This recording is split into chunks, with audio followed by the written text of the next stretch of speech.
It's so annoying. One of the things that people said in the critics section was they could have casted talented actors with cerebral palsy. What? What? It's not, it's crazy talk. How did this happen? Michael Connolly! How are you, Michael?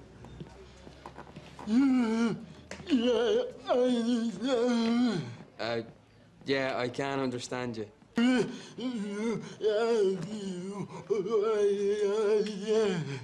Will I tell? Will I tell people what you say with my gift? My gift. Rory, would you like to have your bath now? Only if you wash my gift. Jesus. Gift. Give you a fucking gift.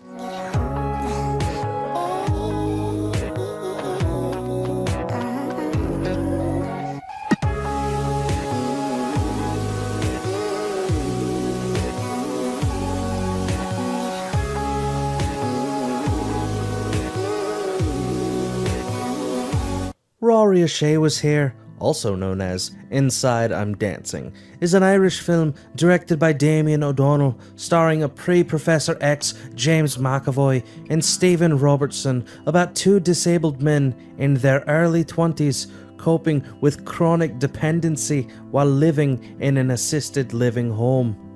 Rory, played by McAvoy, is a charismatic, rambunctious, mischievous, smooth-talking demon on wheels with muscular dystrophy who uses every moment possible to make sure everybody's attention is on him.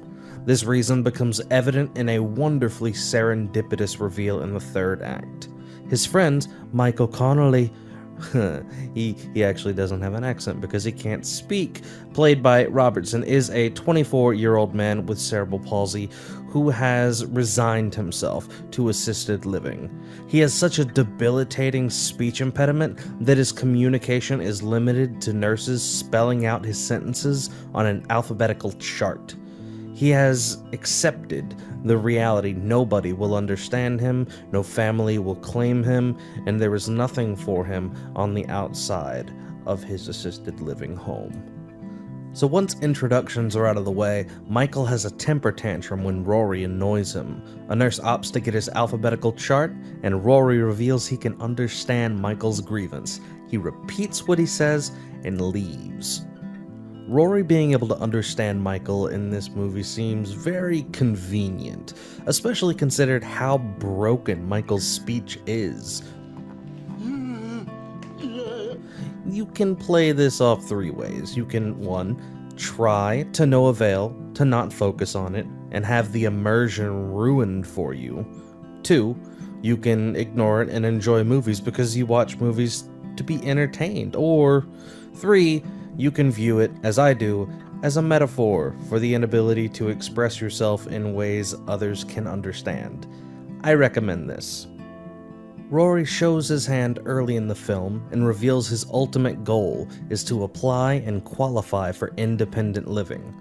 Up until this point, we've seen Rory's sweet-talking to be more improved, with Michael's coaching him through sticky situations with clever, believable lies.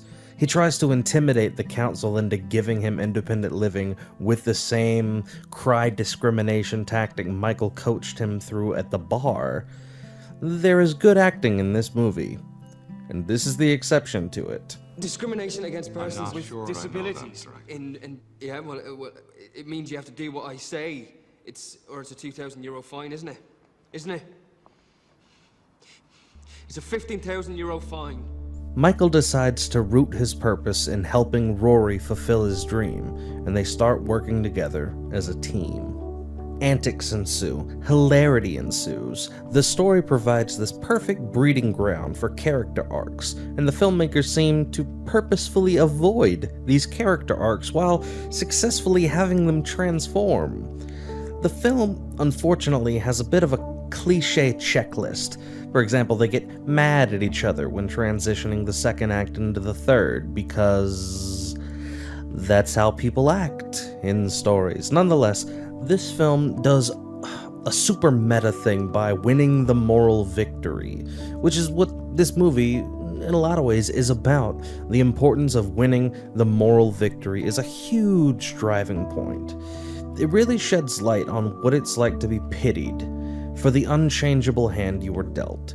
It focuses on the situations of people who may never feel intimate love, the shame of being taken care of in every aspect of their lives, irrespective of how uncomfortable that is. It embraces these darker tones for the sake of honesty, with enough lightheartedness to make you envy Rory and Michael's gratefulness and appreciation for the little things. Which is, it's just you and me in cripple heaven. I'm genuinely torn as to why this movie isn't so well known. Well, I'm not really. I mean, why give yourself two names, two titles? I might watch this movie once every 5 years and enjoy it more each time. I'm also torn between saying it's one of my favorite movies and one of my guilty pleasures. I guess we'll know what I've decided by the time it gets posted.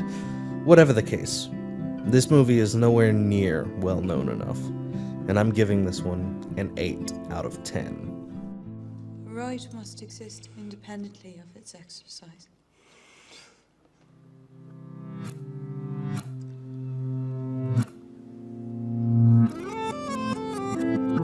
Now, while most of every effect was in camera, this film had a particularly expensive color grading process. That's what I think the Blue Ruin is. Let's move on to the next bit, the 5 stages of grief. The Kubler-Ross model shows denial first. Clem's hair, Blue Ruin,